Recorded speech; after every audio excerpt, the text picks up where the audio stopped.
3-2 win over Iraq that sealed their spots.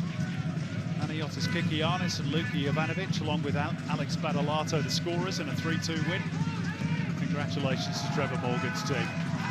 Yeah, brilliant result, brilliant performances so far. They had to come from behind twice to seal the deal and get to the semi-final, which gave them automatic qualification to the Under-20 World Cup, and so crucial for the development of future Socceroos and the young boys playing these major tournaments. So credit to all the coaching staff and the players for getting the job done.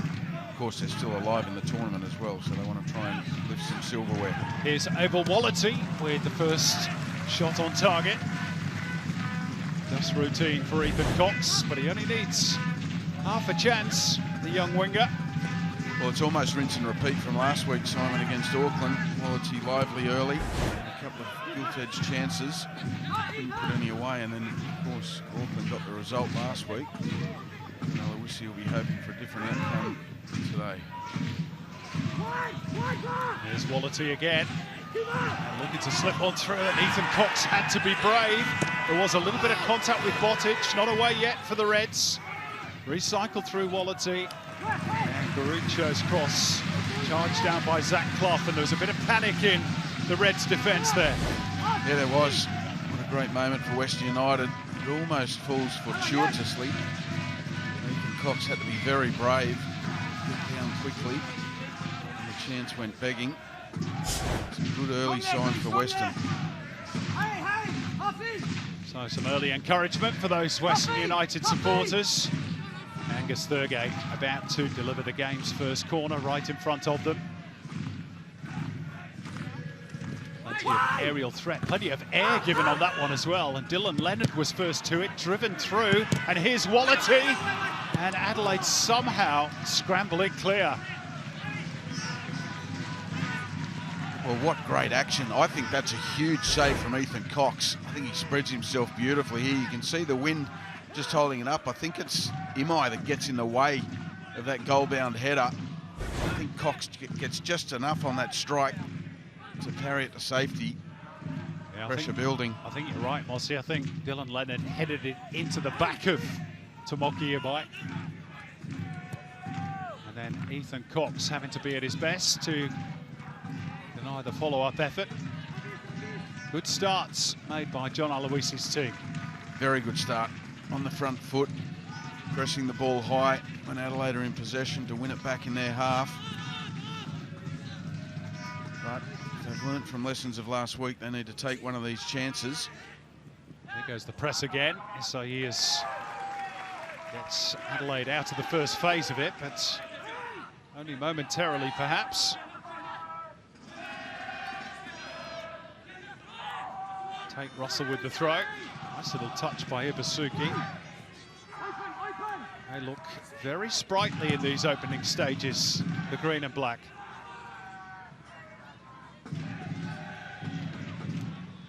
Oh, a mistake though by Matt Sutton could open the door for Adelaide at the other end.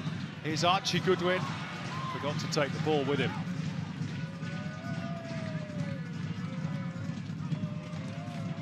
Wallity. Great strength. And across came Bart Friens to sort out the danger. And might be a side of the field that Western are targeting in these early stages. Harry Crawford on starting debut. It's not his natural position, right fullback. Here's Wallity with the cross. Nobody there to apply the finishing touch for Western. Yeah, well, that's all come about again from the counter press from Western. They lost possession and they hunted in numbers to get it back as quickly as possible. It's been a feature, certainly last week. Used to be in the opening stages of this one, Simon. Good energy from the home side. Gaia Dukuli trying to make progress. Dug out by Grimaldi.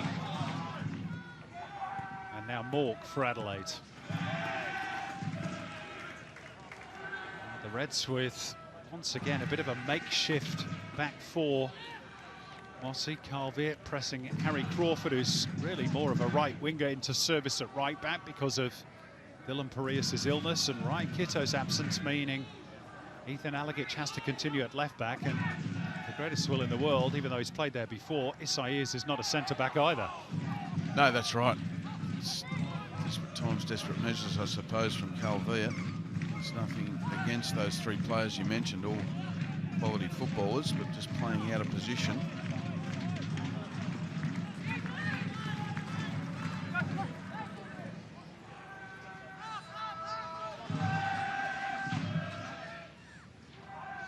This is actually Adelaide United's first league trip to Victoria this season.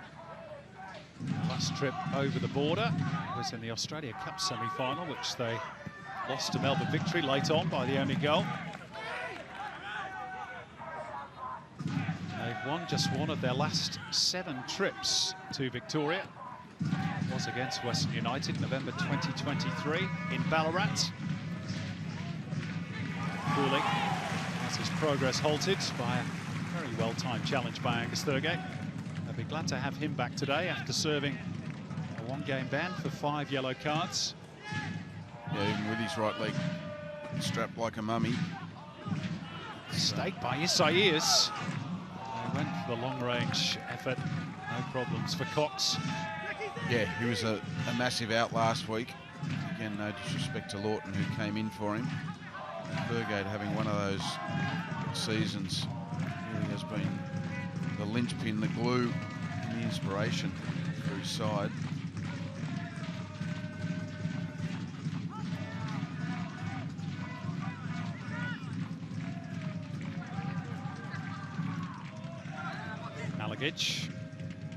De Cooley.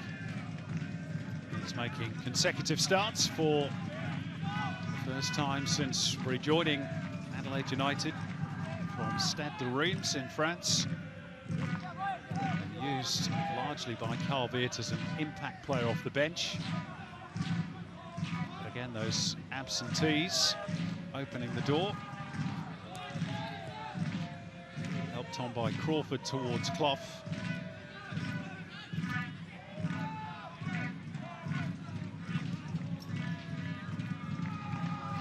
Just enjoying a little bit more time on the ball after that early Western flurry.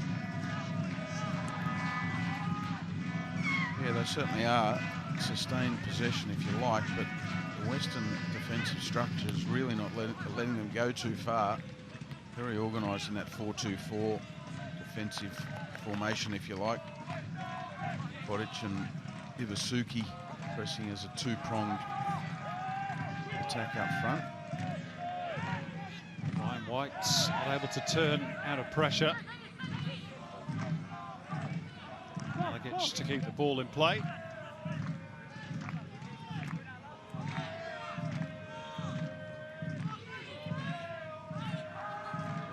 Adelaide, no doubt, will have watched with keen interest the latest instalment of the New Zealand derby yesterday. Saw Auckland go 8 points clear at the top. Crawford's cross, not a bad one. Steered away for a corner by Dylan Leonard. He thought he might have got a goal kick out of that, Dylan Leonard, playing it against the shin, if you like, of Archie Goodwin. Officials saw it differently, and Adelaide an opportunity now to attack the Western goal.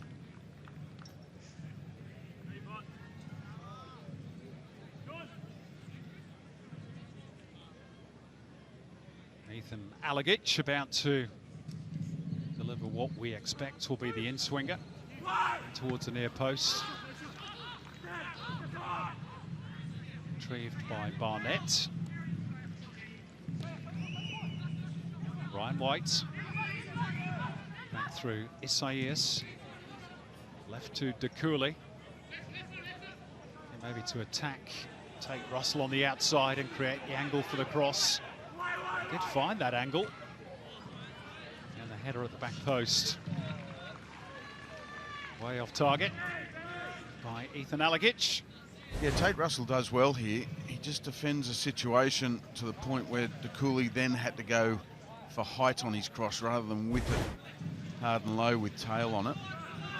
Gave his side a chance to defend it in that central area easier than they would have. It's the former. Ball breaks here for Thurgate. It's a good steal. Harry Crawford, but lost control of it a little. Just 18. Big responsibility on his shoulders today, in the absence of Dylan Parias. Given away by Russell for Alagic, now with Clough.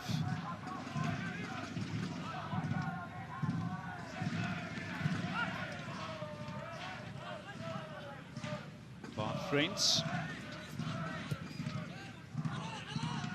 Bit of time here for Crawford. Actually run out of it by Abel Wallity.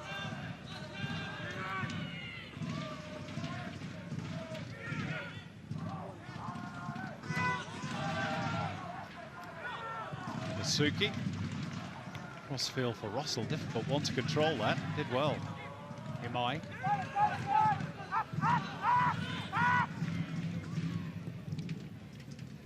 Sutton to sweep it out wide left for Ben Garuccio.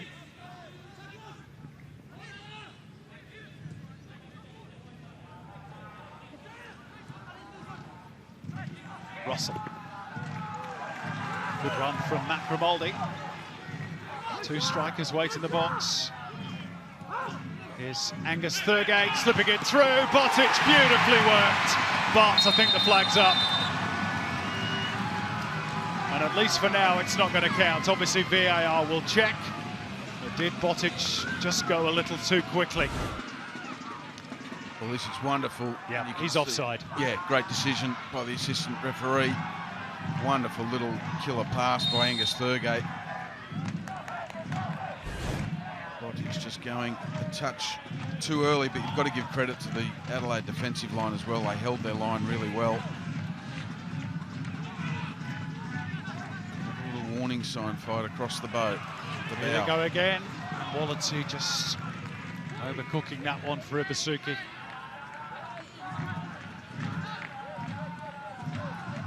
Western very bright, very rigorous in their attempts to win the ball back. Maybe a little bit too much on that occasion. Grimaldi a little bit late on Jay Barnett. I think Jay Barnett had committed to the strike of the ball. Now he just left his boot in there, not his studs. The studs were down. Has been a high-octane start by Western United with clear warnings to Adelaide. They'll go again through Noah Botic. It was just a fraction overhit for Wallity, which allows Adelaide to recover a little bit. Backheel by Wallity, Garuccio's cross, and again I think the wind's got right underneath that one.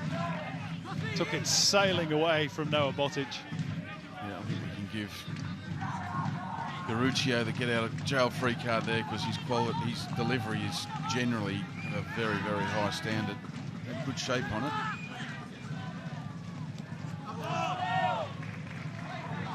Going to be a Western United throw, which Russell launches, and Ibasuki on the turn. Another save that had to be made by Ethan Cox, although it was straight at him once again.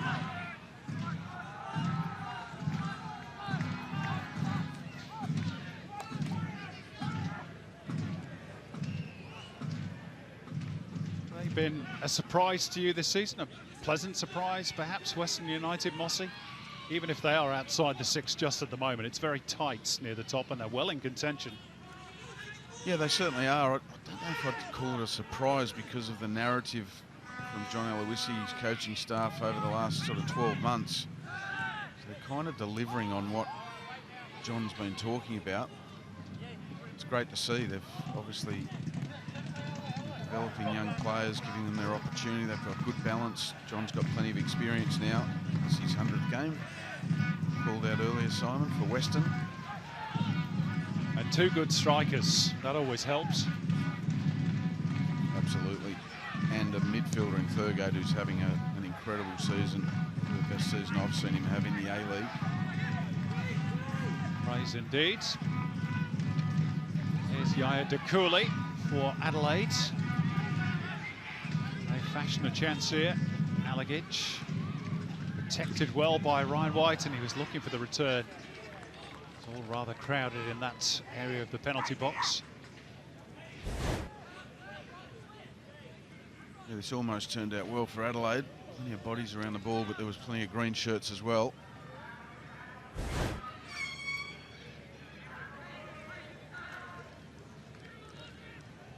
Now, Western have not made finals for the last 2 seasons since they won the championship.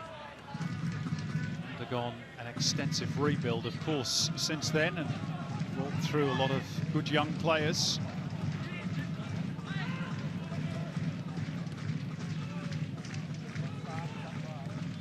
Right in saying that it's good experience to complement that youth as well. Here's one of those experienced players, Hiroshi Ibasuki. He's looking for the corner, I think, off Alagic. I'll get a throw instead.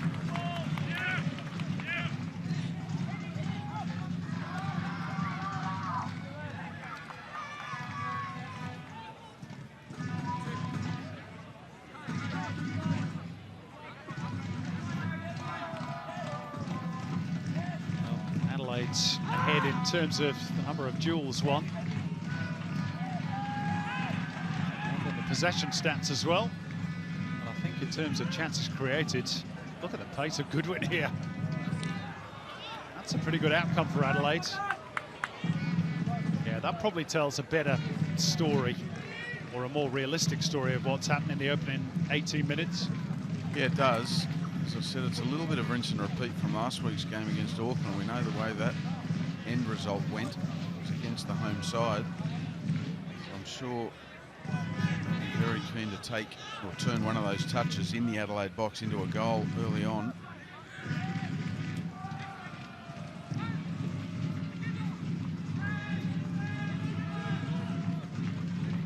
Caruccio on over the top for Grimaldi to chase.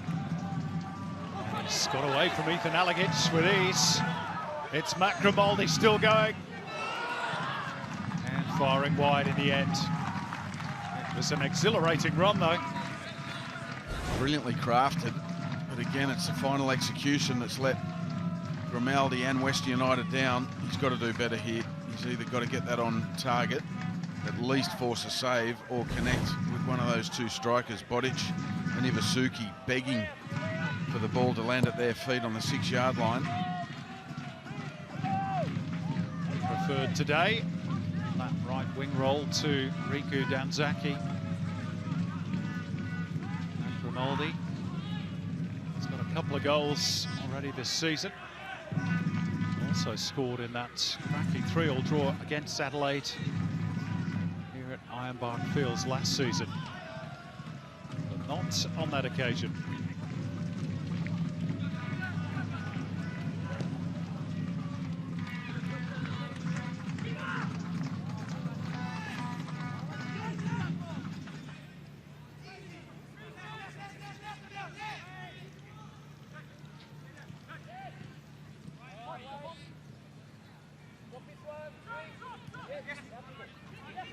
Adelaide United will hope that they've perhaps weathered that early little storm by Western. 7 away trips this season, 6 wins, just the 1 loss, which came against Sydney FC when they were pretty out of sorts that particular day at Allianz. And if they could get the win today, set up a mouth-watering game against Auckland, the league leaders, next week over in New Zealand. 1v2. Here's Reece Bozanovski.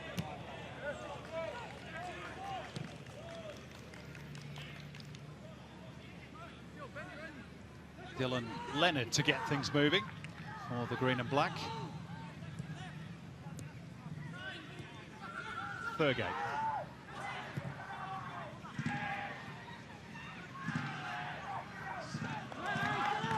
Hooked out of play for a throw by Harry Crawford. He's got to keep tabs on Abel Wallity.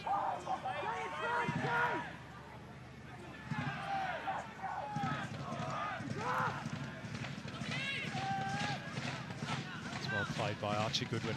Good hold-up play, just to relieve that pressure briefly on Adelaide.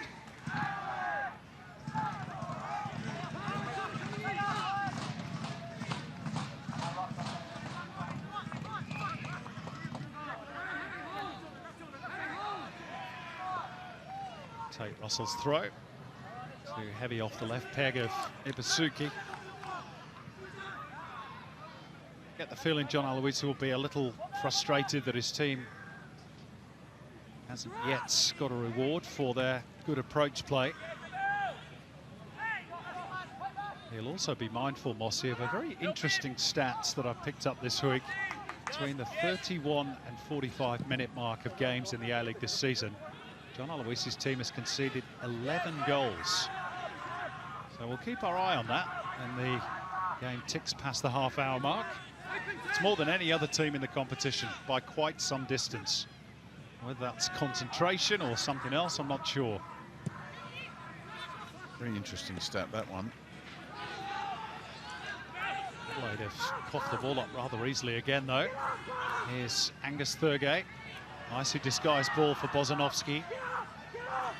Quality outside the penalty area. On a drive to the byline. Ball still in play. Western were already appealing for the corner. Well, on first thought, I thought maybe Wallerty'd overrun that over the byline. Officials deemed that he kept it in. Remember, the whole of the ball has to cross the line.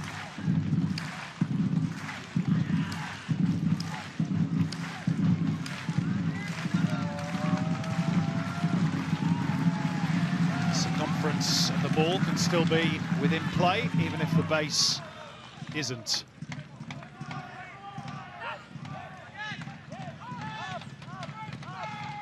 Forward by Isaias.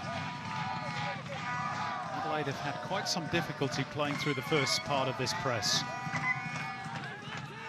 Yeah, that's right, and they're very, very well organised, Western. They have been this season. It's been a feature. But what they do is leave a little bit of room in midfield. If you can beat that first line of the press. Which they have done successfully on this occasion. Malagic.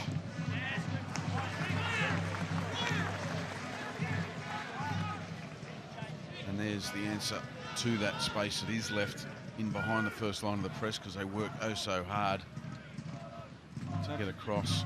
Sorry, Mossy. Don't forget the next game in the She Believes Cup. The Matildas back in action after that big defeat to Japan tomorrow at 8:30 AM on Paramount Plus.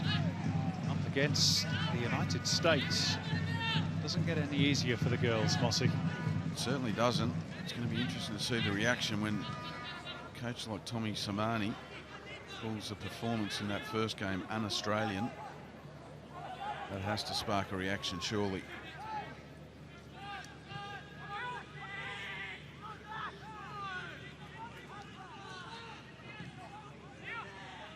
Tommy Samani going to pit his wits against Emma Hayes, who of course used to manage Sam Kerr during her days with Chelsea. Here's Tate Russell.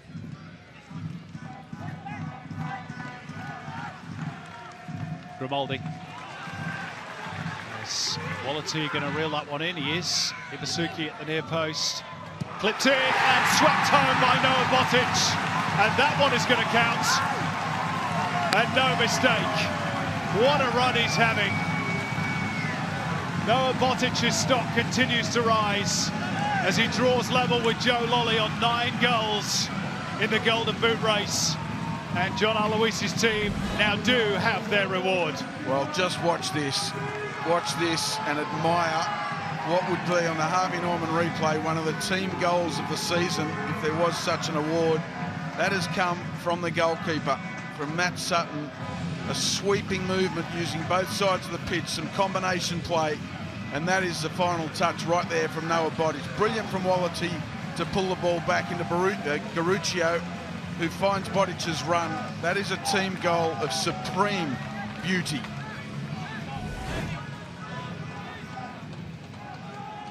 Well, just at the point of the game, when you sensed perhaps that that storm was about to blow out from Western United, not so.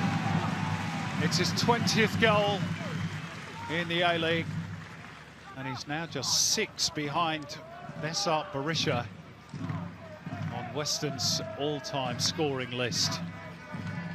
5 if you exclude or include the Australia Cup as well.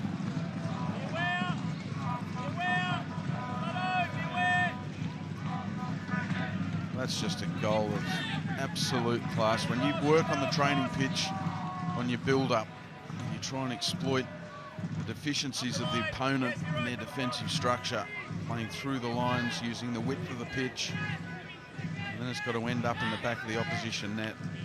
It was a 10 out of 10. 6 goals in 6 for Botic, and Wallety's away again. Ethan Cox didn't know whether to stick or twist. It's Wallety, and it's a really good save by Ethan Cox to keep the margin at just 1. That could so easily have doubled Western's money. Well, it's a brilliant save in the end, but I think Wallety gives him the opportunity here. Is that offside? Well, I think the flag did ultimately go up, but for me, he's onside here, Wallety. I think so too, but I just think he gives Ethan Cox just a touch too much of a look at that. I think he could have gone wider towards that far post that was gaping. That's a big, big chance gone begging for Western. And another big save, you have to say, from Ethan Cox.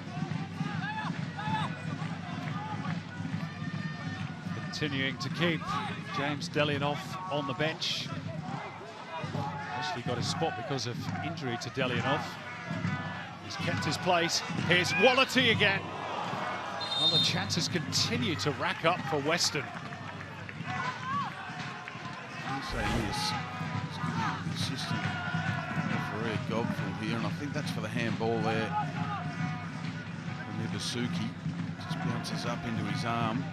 But again, Wallety, when he starts finding his radar with consistency, he's already a player to watch. It's going to be lethal.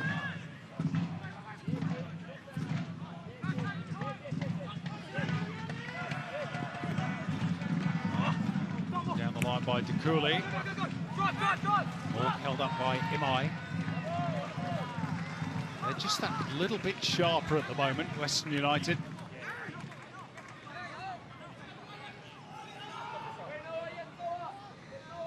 They've got a run of games coming up, John Aloisi's team. The next 6, all against teams in the bottom half of the table. That is 7th or lower. So a chance for the green and black to build real momentum.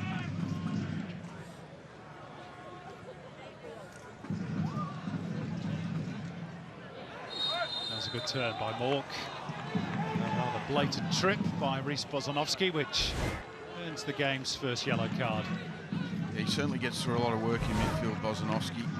He's very tenacious, sometimes gets the timing wrong, as he did on that occasion. That's his 4th caution of the campaign. Puts him on the brink of a suspension.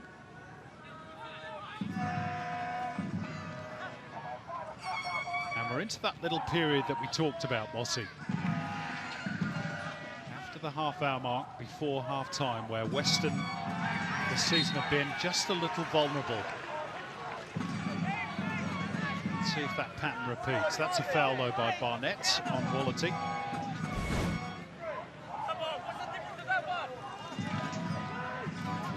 Just getting him on the ankle.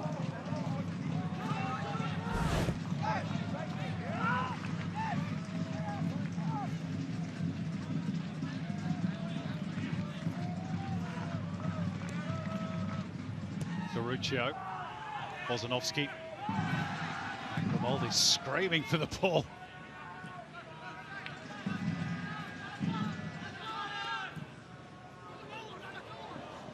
It's got away from Russell.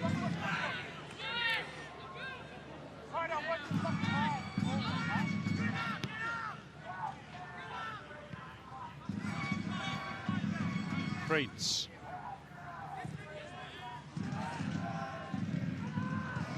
We've not seen too much as yet. Adelaide's attacking threats look like a handball by Creeds.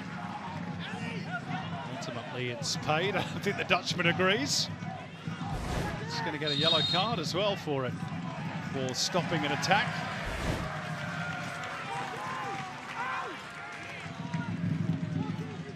It's his third yellow of the season. Again, I think the breeze had a little bit to do with that. Slight miscalculation on behalf of the Dutchman. Yeah, that's right. The grass will still be wet from the sprinklers pre-kick-off. A little bit of skid on the ball as well. A few choice words under the breath of Carpet. Waved vaguely in the direction of Adam Bavchar, the fourth official. Free kick. Burgate runs over it. Garucho delivers, and Ibasuki almost got on the end of it. Imai not far away as well. Two of the three of Western United's Japanese connection. Gee, he gave that wonderful flight there, Garuccio. That free kick used the breeze nicely just to hold it up and get the outcome they were looking for, but very good delivery. Quick release, it's not paid off for Ethan Cox. Western are just so sharp. Now they've got to chase back with Yaya Dukuli looking to stretch his legs down the left.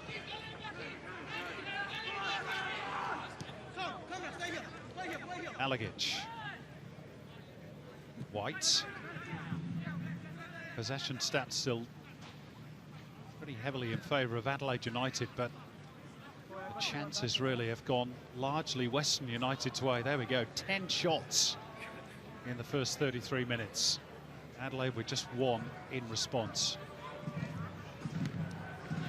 Maybe they can mount something here. That's a really good return. Side netting in the end. Big chance that for young Harry Crawford to open his account for the senior team. Yeah, it was created brilliantly, wasn't it? Good switch of play from Isaias. And then Harry Crawford plays the 1-2, comes inside, and he's got to do better with that. It's a big opportunity to at least force a save from Matt Sutton. Chloe Lagazo amongst the entire Western United's A-League W squad, who are here to watch their male counterparts.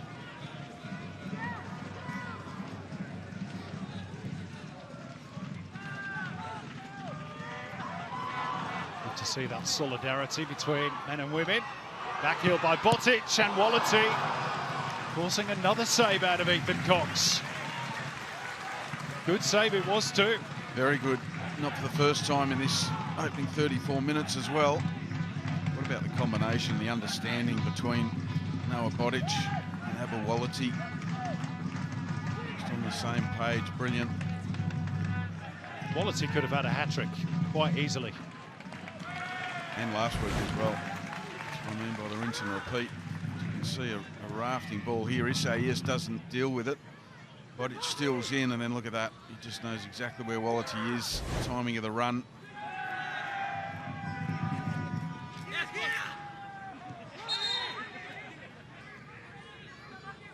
I just wonder, Mossy, you'll be better informed than me on this. Even though he hasn't played for a while, Carvett does have Jordan Elsey on the bench, a very experienced defender. I don't know what his state of fitness is or match sharpness, but when you've got such a makeshift backline, would it not be wise, perhaps, to think about him in the second half? Yeah, certainly. That'd be running through Calvert's mind, no doubt. And maybe shifting Isaias into midfield as well. Yeah, that's the thing. When you go makeshift like that, you don't just lose a player playing in their preferred position. It's also the weakness or the perceived weakness it can bring. I just think Isaias in midfield, Jordan Elsey, when he's fit enough to play, and the coaching staff will know the load that he can handle, better for it, no doubt. Yeah, they just seem a little unstable.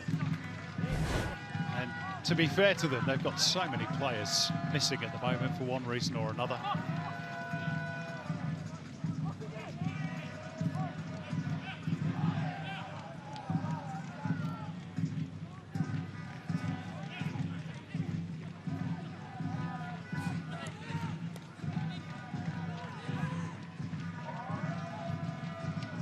Back by Angus Thurgate. That's up with time.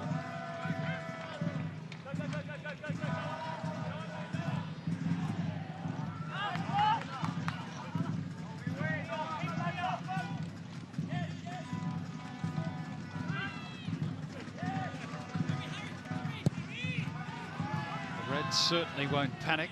It is the 9th time this season they've conceded the first goal in an A-League match. Previous 8, the Reds have won 4, drawn 2, and lost only 2. It's a pretty decent response rate to falling behind. Yeah, it is. They'll have to deal with in the second half, though. If Western can keep this lead, they'll have the win behind them, which proved to be a bit of an advantage last week.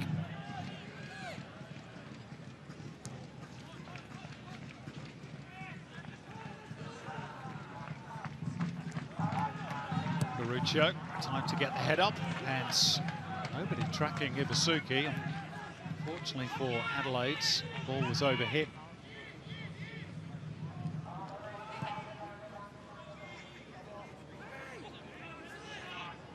That one is 2, which makes it easy to mop up for Tomoki Imai. Grimaldi. Take Russell. And sort the feet out quickly. Garuccio collected late by Clough. It's proving difficult for the players to judge this breeze. Clearly very strong. Garuccio waiting for that ball to come onto him, and it just didn't. Yeah, that's right. It didn't skid on, did it, at all? And that one floats away. From an Adelaide perspective, it's one of the first times we've actually called Clough's name in this first 38 minutes, so they really haven't been able to get possession of the ball to the likes of Clough and Archie Goodwin. The Coolies had possession of the ball in one-on-one situations a couple of times, but not enough sustained pressure from Adelaide to really punch a hole in Western United. At least Bozanovsky with the foul. He is on a yellow card, just having to be a little bit careful from here on in. It's a good spin by Ryan White. Harry Crawford's. Beyond him is Clough, and he will keep it alive. And White's shot was deflected behind, and it will be a Reds corner. And right on cue, Clough injects himself and helps force a corner for his side. They certainly need to get him on the ball more often. He was in good space in the pocket, and he used his body well there. Get him on the ball in those advanced areas, the more dangerous the Reds will be.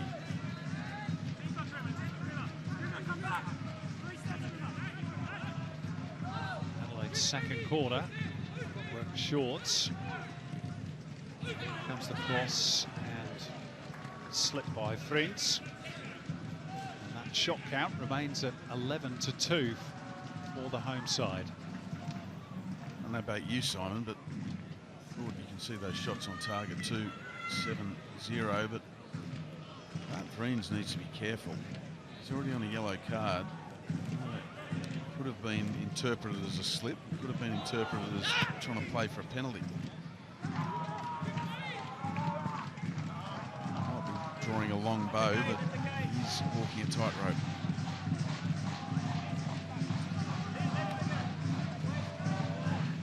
Carded earlier on in the half for handball.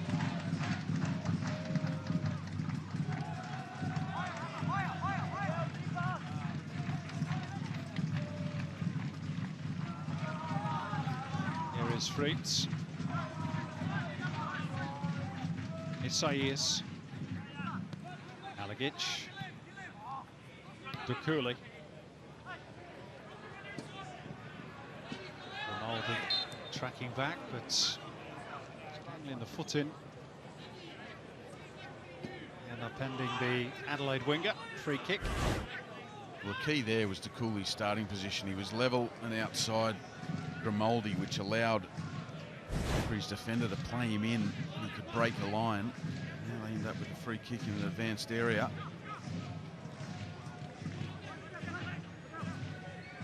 Ethan Alagic's corners haven't really hit the mark. Is this one going to be taken by Zach Clough? It probably suits the right-footed Clough more. It's going to be the in-swinger. And they've not dealt with it completely yet. Ryan White fires over the top. Slightly leaning backwards, perhaps. It's decent delivery from Clough into that near post area. Western don't deal with it. And Ryan White really needs to get his head over that. That's a good chance. Decent chance to at least get a strike on target.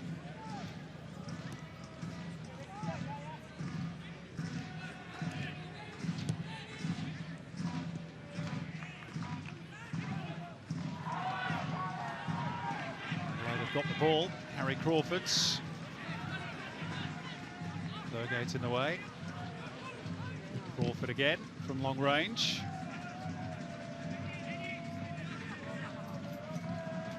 That's a little spell for the Reds. Higher up the field. Dukuli. Well stood up by Russell. Now he's given the ball away. Alagic. Dukuli. Ryan White having to turn back out.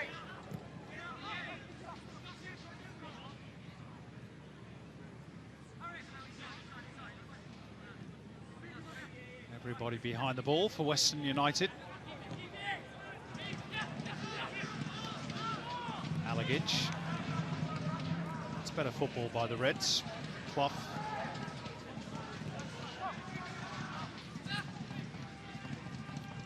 Western holding the Reds at bay for the time being.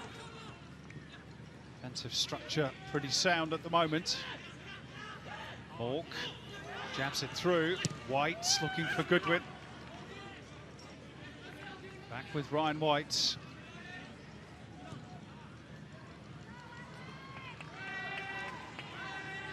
That's where it breaks down for Adelaide United. Now Botic as they look to launch a counter. Quality and position. Good challenge by Friends, or rather Crawford, I should say. No, yes, he is. I get there in the end. Third time lucky. Quality, I have to say, just looked a little bit laboured. He was chasing that ball down. Just wonder if he's struggling a little bit with that right leg that's heavily strapped. His pace and power, you would have imagined he would have really taken the opportunity to try and burn Isaias.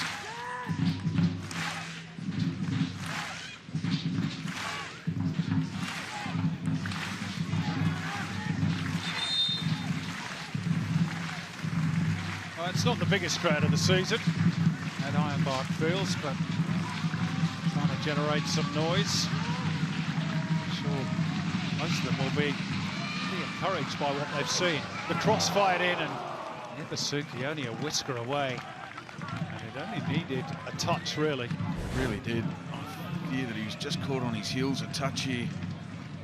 Ibasuki didn't really attack the ball with any conviction. Really was past it before he reacted. A fair bit of pace on it.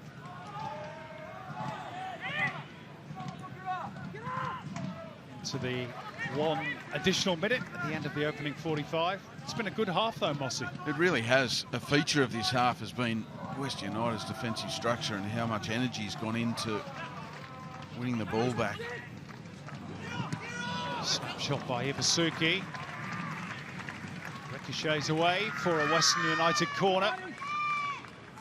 And because of that, Adelaide have really struggled to play through the lines. Sometimes they've got out by playing over the press. Playing through it has been problematic for the visitors.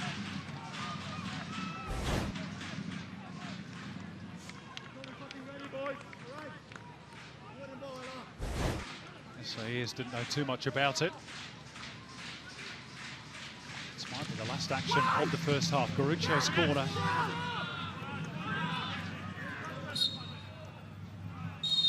is half-time. First 45.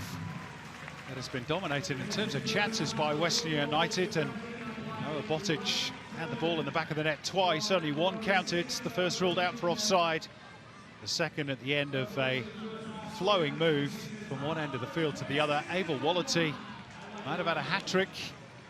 Western United have buzzed around. They've been full of energy, full of verve, and this rather undermanned Adelaide United team have really struggled to deal with that press. But still, 45 minutes to go. Still time for the Reds to turn this one around. At the break, though, it's Western United 1, Adelaide United 0.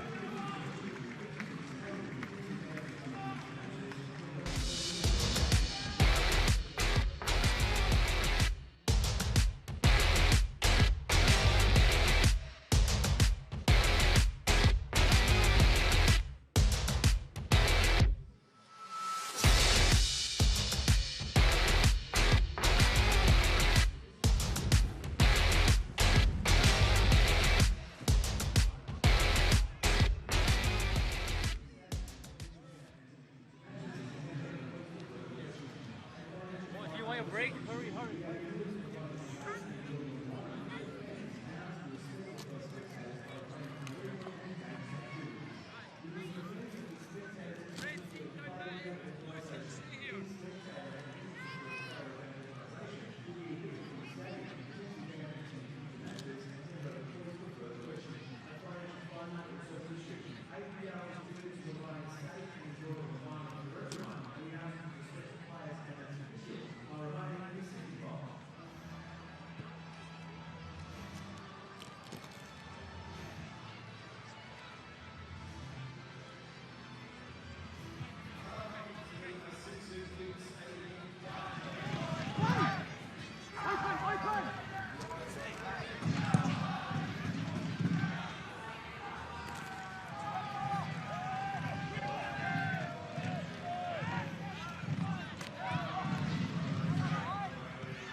Legazo with the cross in, and there's the goal, and it's Tash Pryor in just her second appearance for the national team.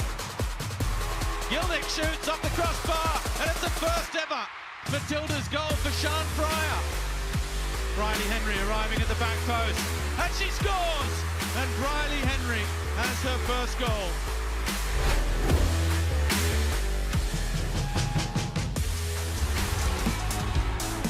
And welcome along to the Hungry Jacks half-time show, where at the break it is Western United leading Adelaide United by 1-0. The scorer, Noah Botic, with his 9th of the season, which puts him level with Joe Lolly atop the Golden Boot race.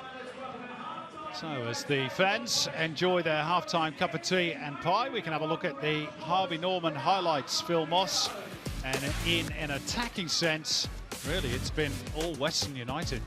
Yeah, it has, and it's off the base of a very good defensive effort as well. Their energy, their mindset to defence and pressing has been exceptional, and they've forced errors high up the pitch, and this gives them opportunities like this, which they've had more than they've scored, of course. Plenty of opportunities to be further ahead than the one goal. A brilliant first half performance all round. Abel Wallity has been central to most of the drama. He might have had a hat-trick. Yeah, absolutely. For the second week in a row. It was on comms last week, and he could have easily had 3 goals by half-time. And once he adds that to his game, he's going to be a very, very efficient player. Hiroshi Ibusuki would love a goal against his former employers. 71 games and 28 goals in Adelaide Red. Here is the goal, though, and what a team goal it was. Oh, just fantastic. Back to front. There was some individual brilliance in there. There was team understanding, coordination, fluency, chemistry. It had absolutely everything. And then a pinpoint finish by Noah Bodic there to put him top of the pops with Joe Lolly. Just before that, he had one ruled out correctly, it must be said, by an offside flag. So he was doubly delighted to get on the score sheet with that one. Let's have a look at the halftime match stats, and well, they make for disappointing really, Mossy, for Adelaide United. Not a single shot on target in that opening 45. That's right, they're down a few bodies, we know that, but you'd expect better from Adelaide, sitting second on the ladder, and you can see their expected goals, 1.22 to 0.5 for Adelaide. They really haven't done enough to threaten, and part of that is because of the way Western are defending. You've got to give them credit. But Adelaide, we expect them to get Clough on the ball more often than what they have. Archie Goodwin in front of goal has been almost non-existent in that first 45 minutes. Yep, that front four, they'll need to do a lot more in the second 45. Mossy, let's go a little deeper into how Western United have set up today. Their press has been a big feature of the first 45, and it's worked. Yeah, it really has. And first and foremost, defence is a mindset. It's a real attitude, and their attitude to it's been brilliant, but their understanding of their roles and responsibilities has been great. They press really well with that front four, but there is space in midfield if Adelaide can beat that first line. But then the work rate of the Bozanovskis and the Thurgates in midfield really makes up for that, and it's been a joy to watch. And here's another example of just how hard they work, and that's Tate Russell. He's prepared to track into midfield, and then you've got the coordination there of a Noah Bodic and a Grimaldi joining that press, and that's the end result. They get the ball back. They look very hungry, don't they, right across the park. Here's more examples of it, and of course the goal was just a thing to behold. Yeah, well, first of all, it's Tate Russell's starting position to give Matt Sutton the opportunity to find him. Then it's Grimaldi with a little bit of individual brilliance and great vision to pick out Wallity. Now look at this, one touch from Wallity to Garuccio, one touch from Garuccio to find the run of Noah Bodic. It's absolutely brilliant. This is what you practice on the training pitch during the week, so to execute it on game day is exactly what it's all about. Now, we used to see it in terms of goals of the season contenders, long-range strikes and volleys from the edge of the box, that sort of thing, but this has got to be up there with them. Well, this is a thing of beauty. As I said, you practice this on the training pitch during the week, and look at the celebration and the faces of those players, because they know that something they've been working towards has paid off on game day. Well, it's indicative for Adelaide United that the player at the top of the Paramount Plus player index and the break is their goalkeeper, Ethan Cox, who by my reckoning has been forced into making 4 saves and has been put under constant pressure in that first half. Abel Wallity, as mentioned, might have had a hat-trick. Noah Bodic rounding out the top 3, the goal scorer in third. Let's round out all the rest of the results from round 20 in the Isuzu UTE A-League Men's on Friday night. Newcastle Jets continuing their recent good run by defeating Brisbane Roar by 3-1. Auckland FC made it a clean sweep in the New Zealand derby over Wellington Phoenix. They go 8 points clear at the top after that 6-1 win. In Gosfords, it was pretty straightforward for the Western Sydney Wanderers over the Mariners. The Melbourne derby ended all square. That was a good game too. And 0-0 between Perth and Sydney FC. Mossy, what do the Reds need to do to try and turn this one around in the second 45? Well, I really think they need to move the ball quicker to try and break those lines of the Western press for a start. And we mentioned that we've hardly seen the likes of Zach Clough, Archie Goodwin. DeCooley's been on the ball a couple of times one-on-one, but they certainly need to bring those players into the game more often. I think it comes from breaking that first line of the press quicker, so those players can then turn face forward and bring other players into the game. Okay, we'll see what Carl Veert does. Second half not too far away. Of course, Paramount Plus, Network 10, not only the home of football, but the home of Formula One as well. See you in a few minutes. F1 is back for 2025 and it's bigger and better than ever. Can't you believe what we're seeing?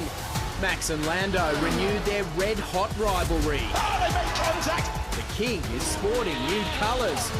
And our local hero returns home triumphant. Oscar Piastri wins! We've got it all right here as the season starts at Albert Park. It's game on! It's the Formula One Louis Vuitton Australian Grand Prix, live on 10.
Second half about to get underway on a lovely day in the west of Victoria. Western United leading by a goal to nil against Adelaide United. And Mossy, during that little break, we were talking about goalkeepers, and you wanted to make a point about this one in particular. Yeah, that's right. I think it pays off when you've got a goalkeeper that's comfortable with their feet, and we've seen goalkeepers overplaying out from the back at the wrong time this season. That goal came from Matt Sutton, a very, very sweet pass out to Tate Russell, whose starting position was fantastic, and the rest is history. It ended up in the back of the Adelaide net. But goalkeepers who can play out and know when to play out and how far to play out, they're worth their weight in gold. Of course, they also need to make saves at the right time. Here is that example of Matt Sutton being able to play out from the back, starting that move, which Tate Russell and then Matt Grimaldi continued. A lovely crossfield ball. Abel Wallity with a cutback, Ben Garuccio's touch, and Noah Botic's sweeping finish for his 9th of the season. It's a wonderful team goal. But in terms of saves, he's barely been tested as yet. And that, from Adelaide's point of view, has to change if they're to go to the league leaders Auckland next week with only 5 points between them on the ladder. And the Reds' former striker, Hiroshi Ibasuki, getting things back underway. No changes made by either coach so far as we're aware, Phil Moss. You a bit surprised by that in terms of Carl Veer? Yeah, a little bit, but Carl's, you know, he's doing a fantastic job. He knows what he's doing. There's no doubt about that. He knows what his players have got in them. But certainly, as you quite rightly pointed out, you don't want to be going to Auckland with anything less than confidence in the veins of the players. And to get that, they're going to have to find a way back into this game to start with. It's going to be a free kick for Western United. Fleet-footed Abel Wallity, just a little bit too quick for Harry Crawford.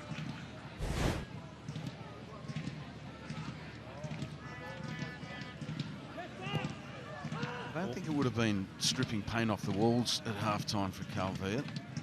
Certainly some tactical tweaks were needed just so they can penetrate that defensive structure, that really impressive defensive structure of Western United. Well, Auckland FC certainly will be the big winners this weekend if it finishes up this way. Not just big winners yesterday, either by 6 goals to 1. Sorry, Wellington Phoenix fans, for reminding you of that. Certainly would have been a painful one for Wellington and their fans, but gee whiz, you can take nothing away from Auckland. Steve Corica and all the staff there doing an absolutely brilliant job in their first season. Cross steered away by Isaias.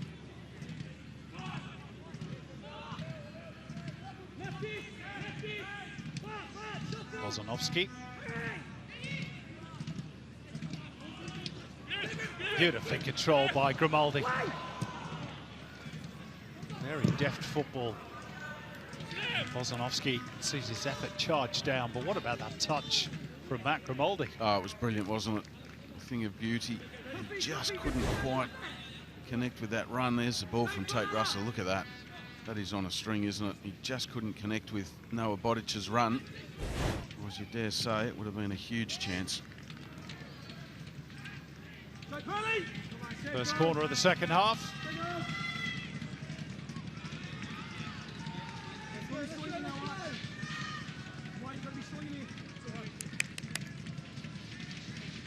See that Matt Grimaldi's best is yet to come. He's only 21. Scored a couple of goals this season against Auckland and Perth. 5 last season. Starting to build a pretty good career with Western United. Here's the corner from Ben Garuccio in towards the near post where Wallity was stationed, and it's off the head, not where he wanted it to go, by Zach Clough for another corner. Seemed to lose his bearings a little there. Yeah, he did.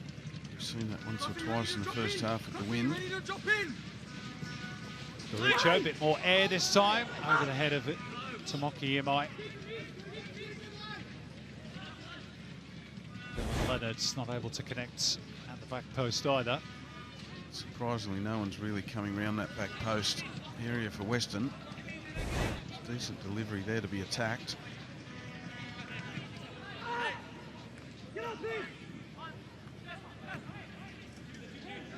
Forward by Leonard, flicked on beautifully by Wallity. Here's Ibasuki. A little bit too far in advance of Grimaldi. Cooley giving chase, and he's got the better of Tate Russell. Something could be brewing here for the Reds. Morg. White.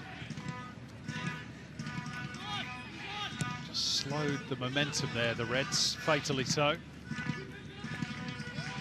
just seems a little bit laboured, a little bit flat. There's a lack of urgency as to how they're moving the ball around. Just wonder if it won't be long before it does go to his bench and maybe look to introduce a spark with the likes of Falami, Ayubi, Tatu.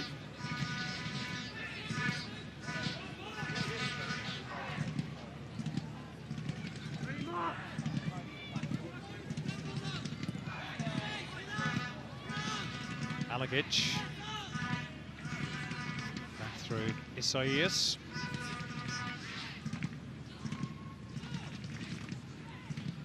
Barnett's touch.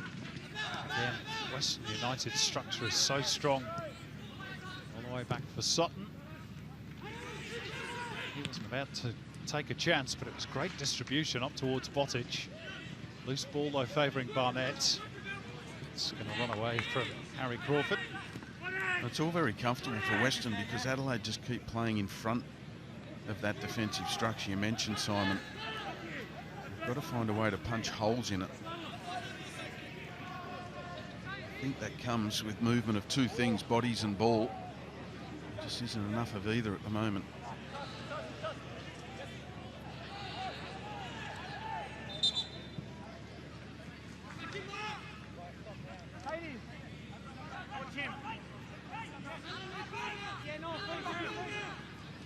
By Ben Garuccio.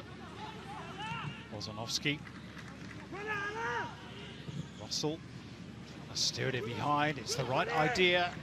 And Grimaldi does reach it. Only a palm away from Ethan Cox. Nobody there to apply the finishing touch for Western. Well, it was begging for a green and black shirt, wasn't it, to be on the end of that save by Ethan Cox. That's a beautiful ball from Tate Russell, really well weighted to find that run of Grimaldi. And Cox did just enough to take it away from the path of the West United player. I think it was Wallity.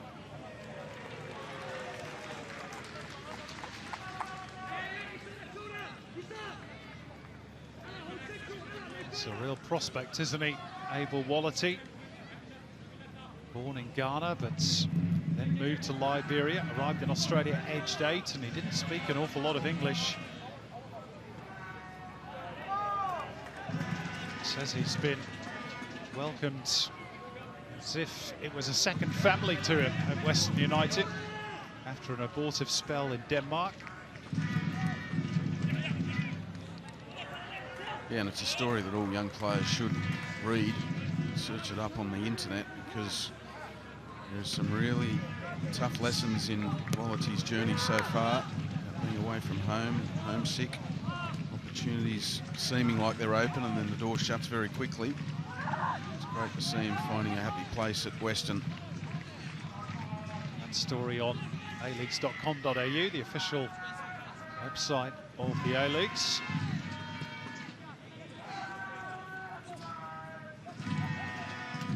Leonard. Useful ball, and Wallity is after it. Trying to trick his way into the box, which he does. Grimaldi, Thurgate trying to protect it. Bozanovsky will shoot. And he got a touch off Ethan Cox. I'm not sure it was on target, but the goalkeeper wasn't about to take a risk. Yeah, that's right. I thought it was going wide as well, but this is a great ball down the line by Leonard to find Wallity. Thurgate works it across the face of goal. And there's the strike. I think it was going wide, but still Cox taking no chances.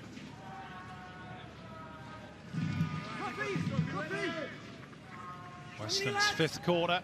Ben Garuccio to take in towards the near post.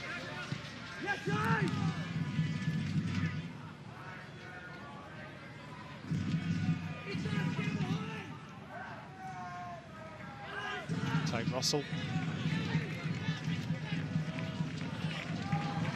That's going to be another corner for Western. I know Angus Thurgate's got most of the headlines this season for Western with his performances in midfield, but I reckon his partner in crime, Reece Bozanovsky, goes a little bit unnoticed. He gets through so much work as well. He's very tenacious in the tackle, breaks things up, quite efficient with the ball as well. It's a wonderful combination. Another one who's had to bide his time before getting a regular starting spot. This is his 13th consecutive game, though, now. Wozanovski. Against corner. Steered away at the near post by Clough. That's a really tempting ball in towards Wallity. It'll break here for Garuccio. Here's Imai. And Ibasuki and Wallity trying to force it over the line, not once but twice. And ultimately the whistle blows in favour of Adelaide United. Panic stations again in the Adelaide defence. Yeah, the pressure's building, isn't it, from a Western point of view. Adelaide all hands to the pump to defuse that situation. Garuccio goes for the back post delivery to Imai. You can see Ibasuki just didn't quite get the purchase on the volley he was looking for.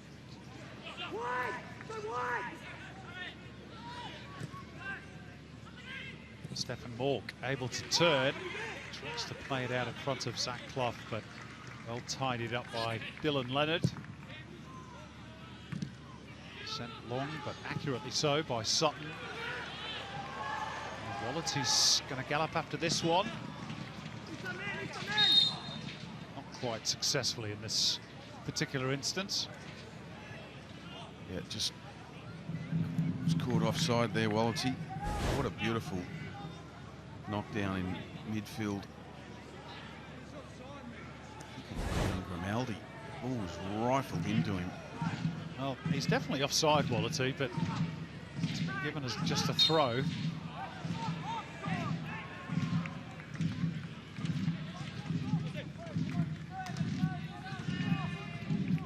There's somebody on the Adelaide bench saying to the officials he was offside.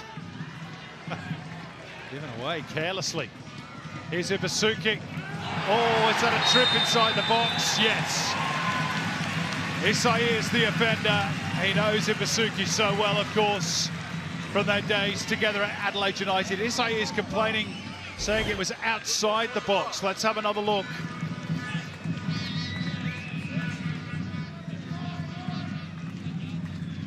Gee whiz. It's hard to tell on that angle. He has his first go there. That's the one that gets him, I think, and I think it's the right decision. It's not right on the edge of the box, isn't it? VAR checking, of course, but I think the contact continues into the penalty area. Yeah. But we'll see. It was the second bite that got him. The first one was definitely outside the box, and this is Ibasuki's opportunity, I think, Simon, to score his first goal against Adelaide. Correct.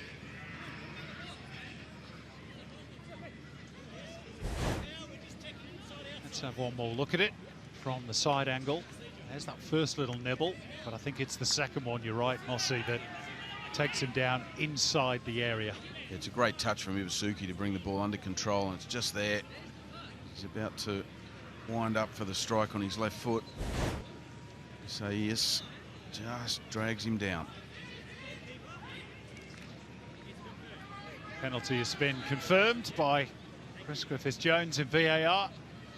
So there's no respite for Adelaide. There's Hiroshi Ibasuki's previous 6 going strongly to the goalkeeper's left. Sure, Ethan Cox has done his homework and remembers. Big moment in the context of this game. Ibasuki goes to the keeper's left again and converts successfully. A goal against the club which let him go during the off-season. And that strike means he's now scored against every other A-League outfit. It's his 8th of the season, and it makes it 2-0 for Western United. Well, he's the creator and the executioner, Ibasuki, on the Harvey Norman replay. The eyes have it. He sends Ethan Cox the wrong way, who I'm sure would have seen him on the training pitch a number of times taking penalties when he was in a red shirt. And that's a wonderful finish. Very assured from Ibasuki. Doesn't overdo the celebrations, but I'm sure he is a very, very happy man. Well, he turns 34 this coming Thursday, and that 36th goal of his A-League career takes him level with a couple of A-League legends on the all-time list. Bruce Jitte of Adelaide, largely of Adelaide, and Brendan Santalav Played for a few A-League clubs.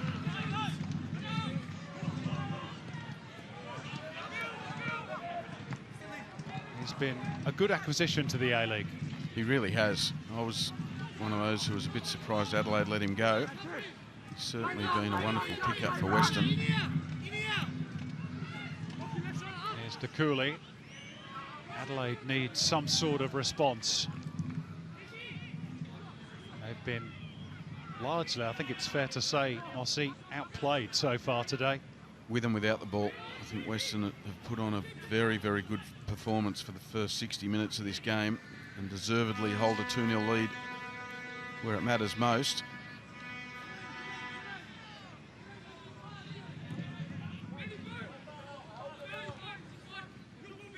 Crawford keeping the ball alive, but not much more than that. Swept forward by Leonard.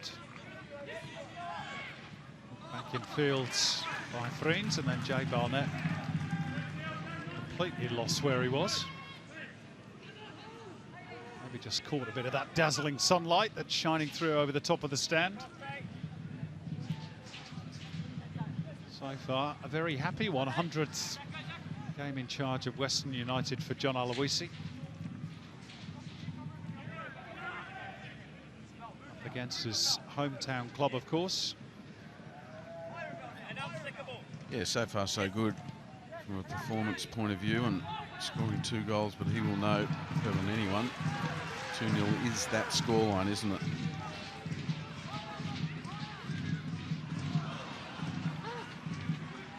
Grimaldi unable to steady himself. Ryan White carrying it forward for the Reds. But again, look how quickly they recover their structure, their shape, Western United.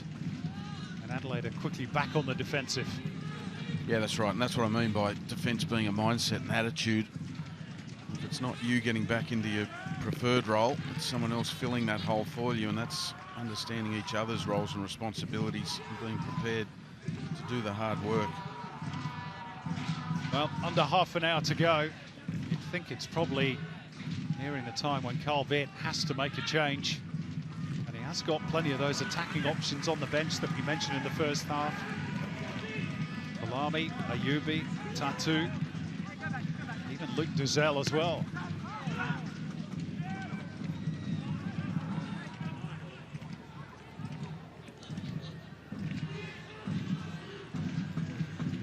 This is what it would mean to the ladder if it stays this way. Western United would jump not only back into the top 6, but up to 3rd.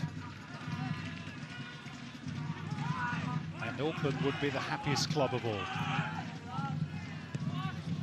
Yeah, they certainly would be. That gives Western United 3rd spot on goal difference from Melbourne Victory if they can keep this scoreline, or add to it, of course. But you'd have to say, so far this season, it is Auckland's, the way they defend and win the ball back, their structure, their understanding, and Western United not far behind. That's what titles are won on. From a neutral's point of view, Mossy, what we all like to see is a race for the premiership. At the moment, it's turning into a bit of a blowout, particularly if it stays this way. Yeah, that's right. I think if these positions, ladder positions, were offered to Steve Corica at the start of the season, he would have signed up straight away. First season, it can't be understated how tough that is to bring a club together, let alone a team.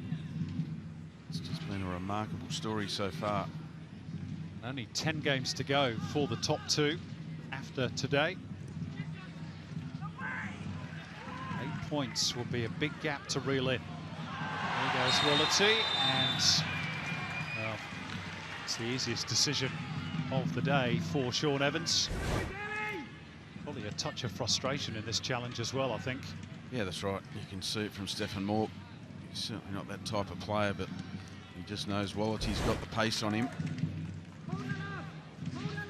It's his 2nd booking of the season.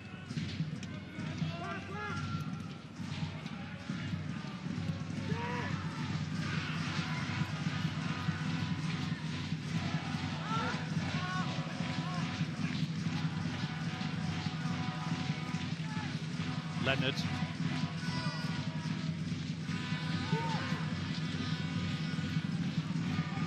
First 10 minutes, Abel Wallity would have sprinted after that one.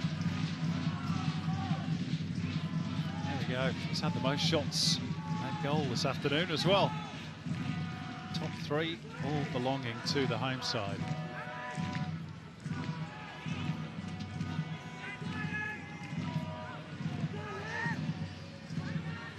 Thurgate. Back by Bozanovsky for Leonard. Imai.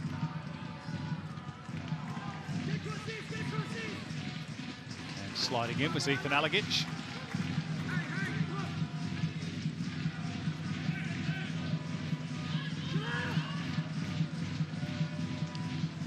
Just look at those statistics we just flashed up. Simon on the shots on goal from Wallity. Once he can turn those shots into goals, not all of them of course, but his efficiency rates in front of goal increase, he's going to be such a valuable player for any team because he's got the pace, the power, the understanding. It's just that finishing touch he needs to build on, and that will come with time. Understand that Carl Beert is close to making his first changes off the bench. Looks like we're going to see the arrival of Austin Ayubi and 16-year-old Amlani Tatu. Next break in play. Let's be honest, the Reds need to do something. This front four has been pretty impotent so far today. Yeah, they certainly have. It's not just the front four either. It's been a lacklustre performance from Adelaide.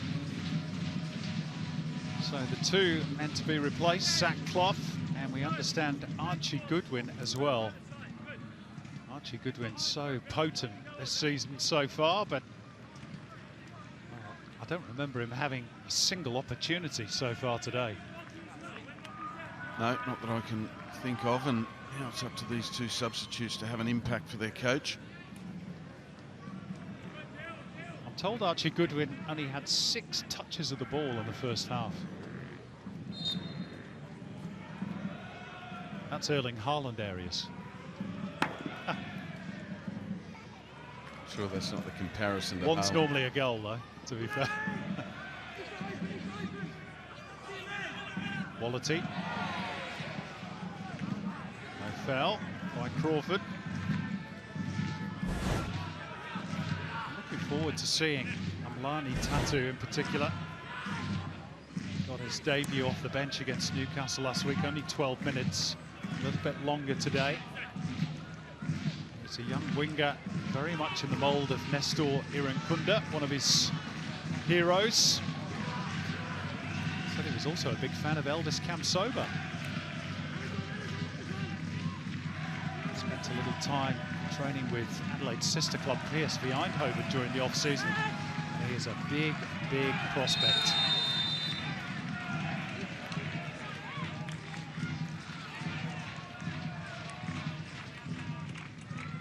There he is.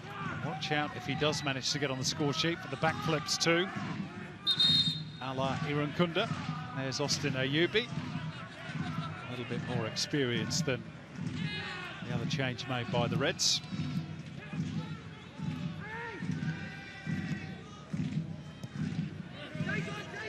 Greens. And again, look at that press. That eagerness, that hunger from Western. It's driven by their front men, and then you see Thurgate charging through midfield, and then Garuccio joins the press. It's so coordinated, high energy, high octane, very hard to play out against.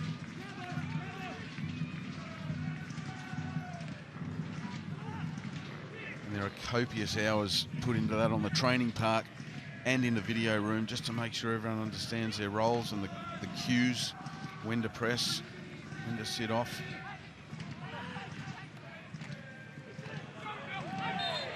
Wallity doing his job. John Aloisi about to go to his bench for the first time as well. We are going to see the introduction of Riku Danzaki. We understand at the expense, there we go, of Matt Grimaldi, who certainly played his part today. very much involved in the opening goal.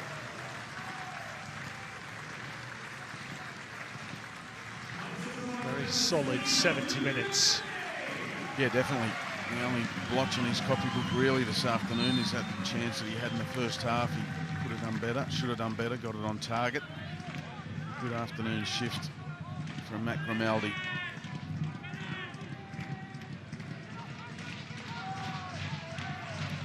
Ibasuki looking to combine with Riku Danzaki, who's in behind. Can he make it three? Pushed away by Ethan Cox. I just don't think he quite got the right connection, Danzaki. Fresh off the bench. Very fresh. A fantastic opportunity. Good touch from Ibasuki. Danzaki makes the best of his first touch. He get a fair bit behind it, but I think you're right. I think he was looking to maybe go back across Ethan Cox's goal. Here's Ayubi. Dylan Leonard. Oh, well, there's a little glimpse of his quality. And he picks a pass, thank you very much, under pressure. He's really impressed me in recent weeks, particularly Dylan Leonard. But knocked off the ball for a goal last week against Auckland. That was his only blotch of his performance last week. It's so cool and calm under pressure on the ball as well.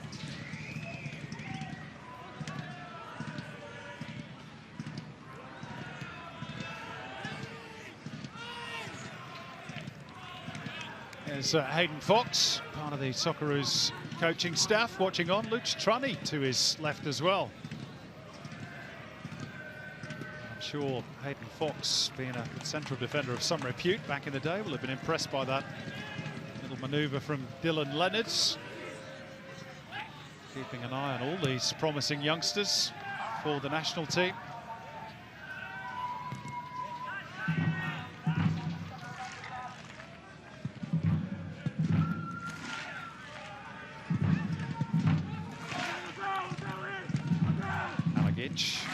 White, touched by Dukuli.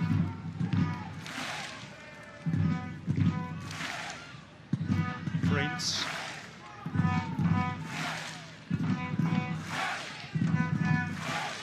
Now Tatu. Sliding through for that run at Stephen Moore. There's just been no fluency about the Reds going forward whatsoever.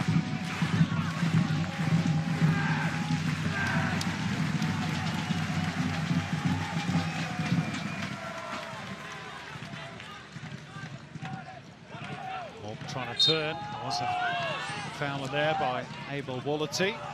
Free kick, Adelaide United.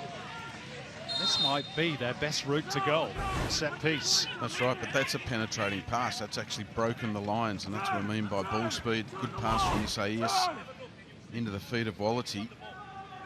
As a result, John Aloisi believes he won the ball, Abel Wallity.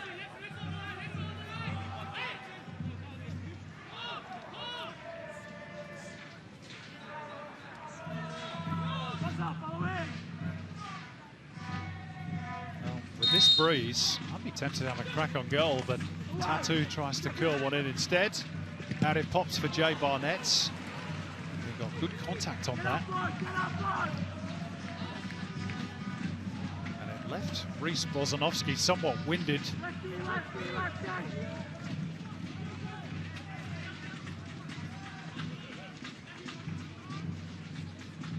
Little touch around the corner to find Dukuli. Alagic going beyond. It's with Mork instead, who stumbles.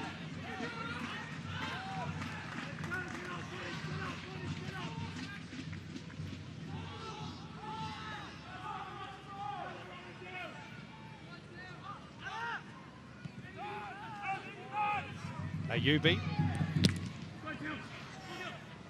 Bounces in favour of Tatu. It's going to be a corner for the Reds. And there we go. Still to register a shot on target. Adelaide United, just over a quarter of an hour left. Incredible, isn't it, for a team that's generally a really easy watch on the eye. To not have a shot on target. Next year, 0.5. Tatu's corner. And it pops here for Alagic. Hits his own player. That's the way it's gone for the Reds. Here's Tatu. Oh, well, that is a shot. I'm not sure it was on target, but Matt Sutton called into action. Yeah, it was a good strike from Tatu. Good first touch out of his feet and then a half volley. I think it was going wide, but Sutton taking no chances. Tatu's corner. I think Matt Sutton just wanted to register in the stats column as having made a save. In making a save, does that mean it's a shot on target? Ah, that's a good question. That's one for the stats boffins.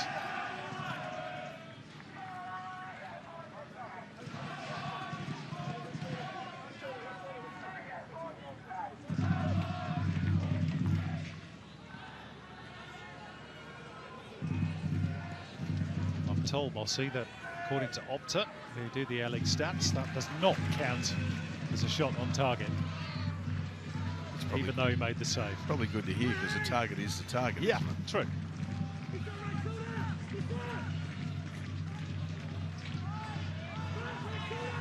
Same with one that bounces off the frame of the goal.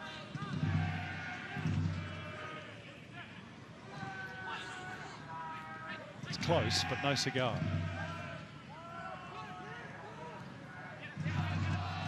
It's probably the closest that Adelaide United have come, certainly in the second half. See if they can pick it up in the last 15 minutes. They've got a little band of travelling supporters over there in that far corner. They must be very disappointed in their team's performance so far.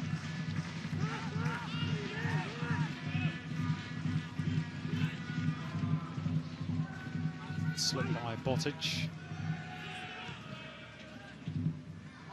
Dukuli. White. Nudged back by Morg for Friends. Now Crawford. Looking to have a run at Abel Wallity, but he's too quick. And Wallity's given the ball away for Tatu. Good determination shown by the winger. Fantastic, and you could hear the shouts of no foul, no foul. Defended that situation really well. Quality. We see on so many occasions players defending a situation like that and get too enthusiastic and give away a foul.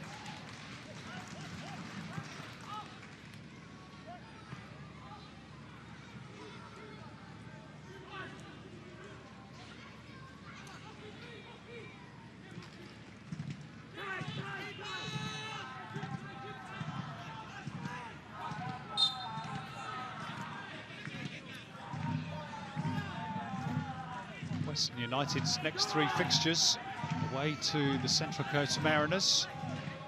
And then they've got a home game against Wellington Phoenix, and then the Newcastle Jets away.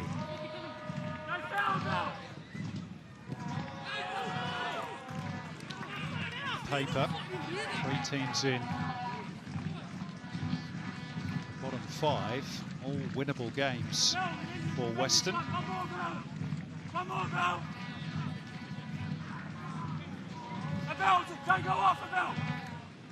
Quality just taking a breather. Reminder of that Shoe Believes Cup game that's coming up tomorrow morning, 8:30 AM on Paramount Plus. The Matildas taking on one of the giants of the women's game, the United States of America. Looking to get back on track after the loss to Japan. Here's Amlani Tatu's corner. With Isaias, Barnett, Tatu, White, a little dink into the box, flicked off the head of Ayubi. Nobody there to pick up the scraps for the Reds. That's been the story for them this afternoon. Yeah, that's right. Toothless, no cutting edge in and around the Western box. So we see Wallity just on the ground here. His head, I'm sure Something to do with that right leg. Well, he's about to be replaced, Abel Wallity. Luke Vickery standing by. And Noah Bottage, who got the ball rolling for Western. And for the 19 minutes today, is about to take his leave to be replaced by Michael Roos. Let's have a look at that opening goal, Mossy.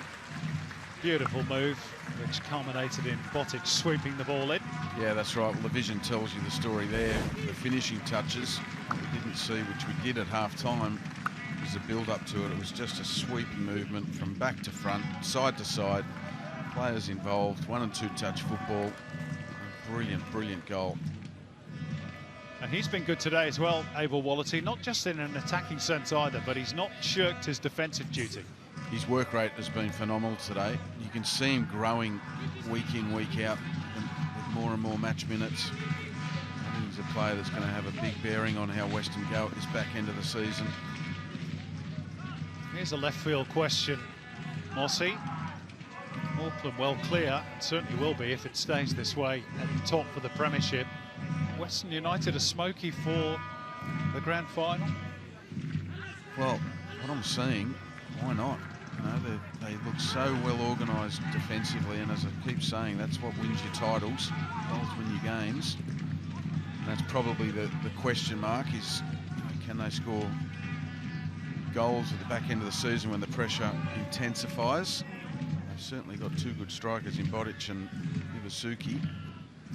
I think the way they're set out and structured and the attitude towards winning the ball back, why not? And assuming they'd see this one safely out, it would be just 2 defeats in their last 12 games. One, of course, to Auckland last week at Ironbark Fields. And the only other team to beat them in that sequence was Melbourne City.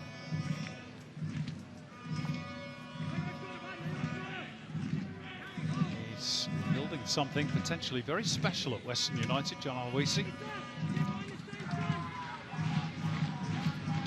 Adelaide will make another change. Next break in play. Ben Falami standing by.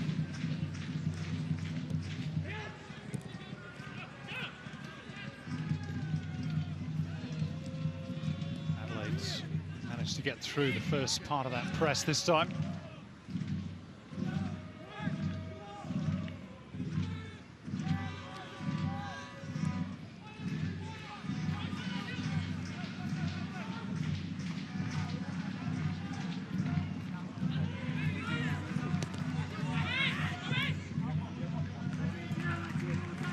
Off the boot of Dylan Leonard. Here's that change for the Reds. Jay Barnett to be withdrawn. And Ben Falami on in his place.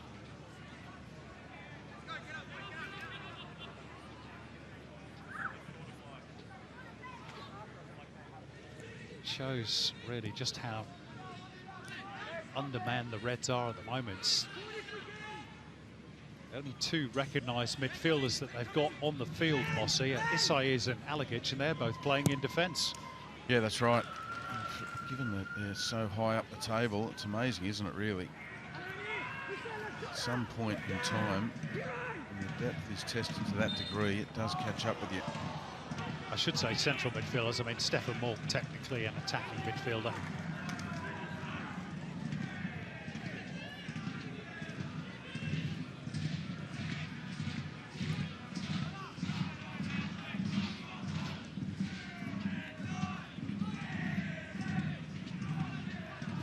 As delighted as Carl Beards no doubt is by the progress of his young Socceroos on international duty, he'll want them back ASAP.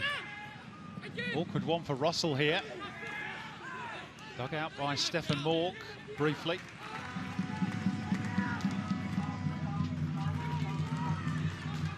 Loose ball will favour Luke Vickery. He'll drive towards the penalty area. Here's Michael Roos, and there's a tangle of legs inside the box with Tatu. Sean Evans not interested. If VAR might be. Let's have another look. Yeah, I'm not so sure. Certainly accidental. was a tangle of legs. It was a very good driving run from Vickery. I'm happy to see it Waves play on. I think if anything, Bruce ran into Tatu rather than the other way around. This is a tough shift for these young Reds.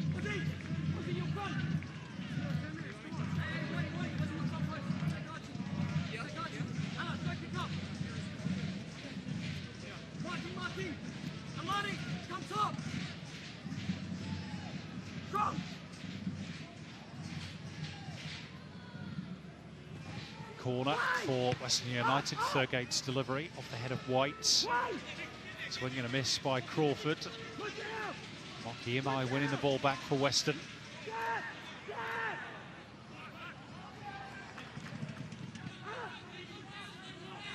Ayubi. It's the space, but too far in front of the runner, Ben Falami.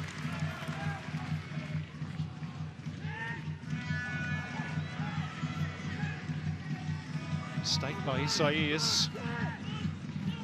Here goes Bozanovsky. Has Vickery on the left. Here is Luke Vickery. Good challenge. Well-timed tackle from Harry Crawford.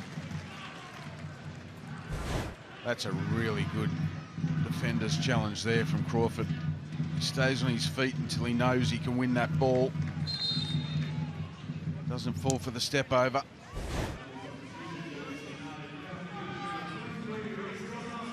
Now double change for Western United. Jordan Lawton to replace Reece Bozanovsky. And Hiroshi Ibasuki, who got the second goal from the penalty spot against his former employers, to be replaced by Rami Najarid.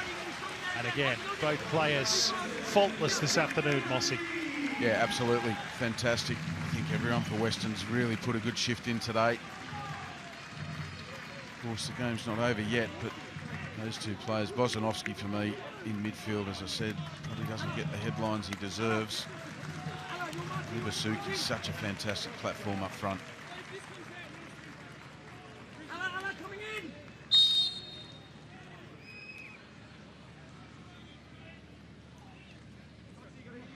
Western's latest corner, Thurgate again, whipped in towards the near post.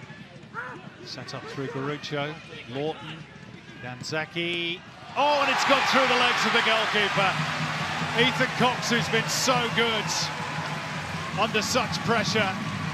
But it's a big mistake by the keeper, and Riku Danzaki adds a third for Western. Well, you don't buy a ticket, you can't win. Danzaki's bought a ticket. It's been aided by a horrendous mistake, it must be said, on the Harvey Norman replay, but he gets just enough on it to put Ethan Cox under enough pressure to watch the ball as it slips through his fingers, between his legs and into the back of his empty net. And that probably is a snapshot of Adelaide's performance today. And for Western, it's just the energy they brought to this performance that has created a third goal for them.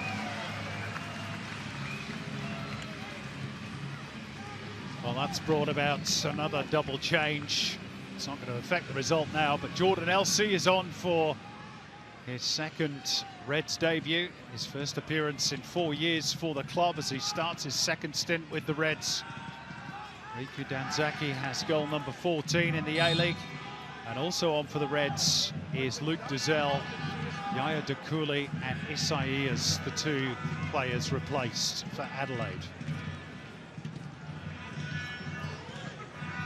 Here's the Paramount Plus player index, Hiroshi Ibasuki and Abel Wallity making it a 1-2 for Western at the top, and Ethan Cox, even despite that mistake, Mossy, still good enough for third. But he won't want to watch the replay of that third goal too many times. No, he won't. It's such a shame for him too, because he has probably been Adelaide's best. He's pulled off some good saves through the course of the afternoon. But no, that's not going to make his highlights reel. Well, when Adelaide United are good, they're very, very good. When they're off, they're pretty woeful. And they've been off today.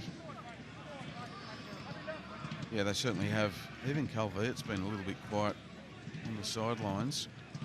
Haven't had the cameras on him too often this afternoon, but Do the absentees explain everything today for you? They are missing an awful lot of players. they are, but that's more a quality thing, I think. The energy's what's worried me this afternoon. They seem to have looked quite flat in their performance. Now, that could be a confidence thing. Players are left out, but the players who get their opportunity should be buzzing, but I think it's the energy for me more than the lack of quality that's the big concern. Into the first of 5 added minutes at the end of the 90. Western United pretty comfortable for the 3 points.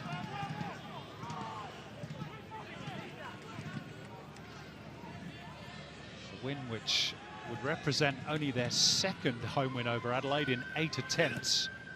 Only to be fair, those home matches are played across 5 different venues. So whether it's home in inverted commas is debatable. This is very much now home, of course. Yellow card for Michael Roos.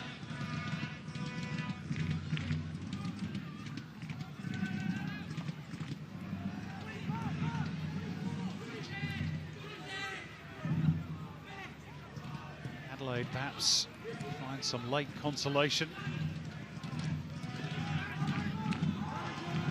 I guess the one real positive that will come out of this afternoon is, despite the result, they don't lose their ladder position, second spot.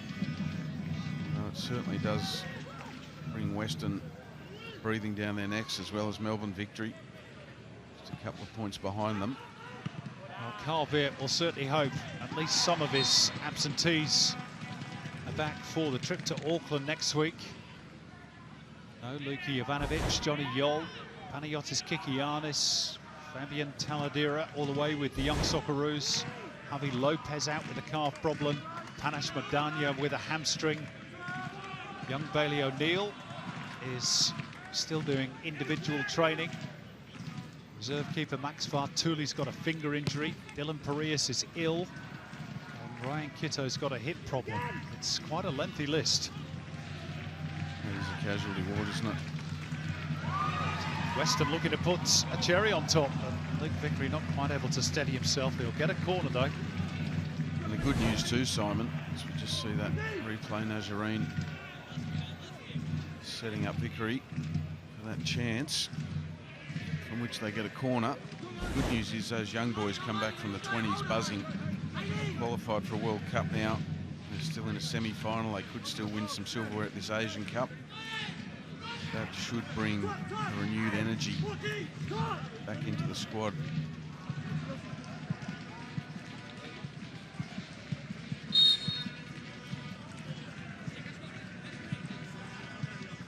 Thurgate's corner. And still alive there for Nazarene potentially, and Vickery was in there.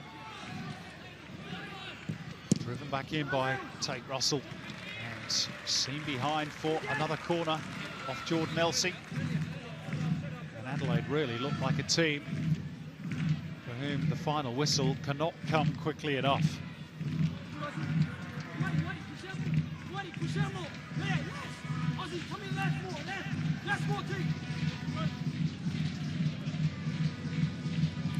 Garucio's corner punched away by Cox.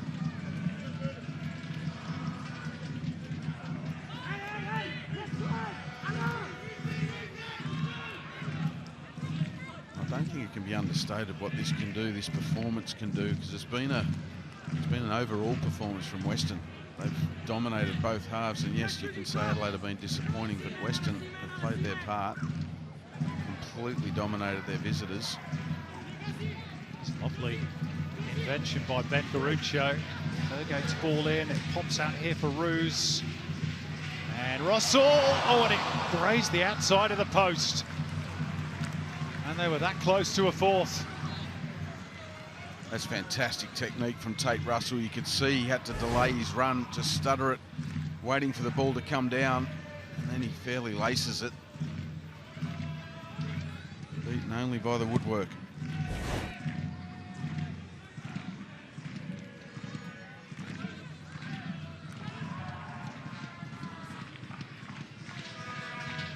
Newby.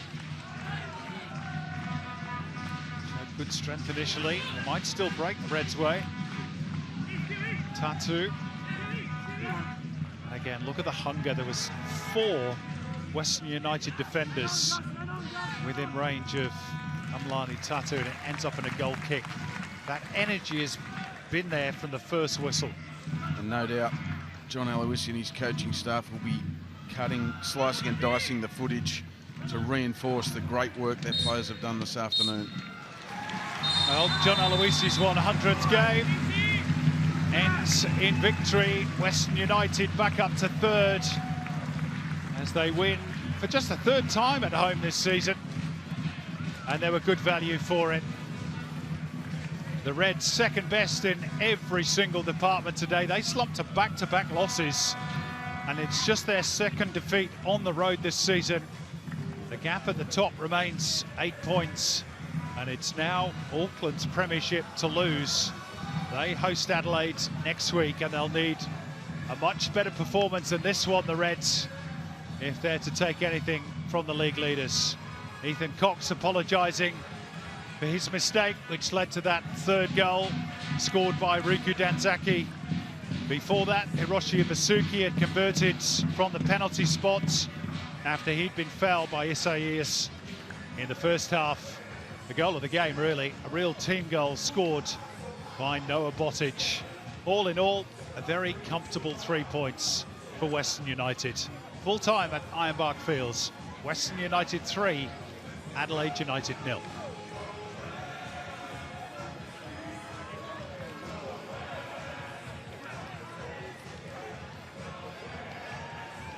Well, really the complete performance, Phil Moss, by John Aloisi's team. I really thought it was. They put 2 halves of good football together. With and without the ball, they were fantastic. Created a lot of chances. The expected goals was high, and they converted 3.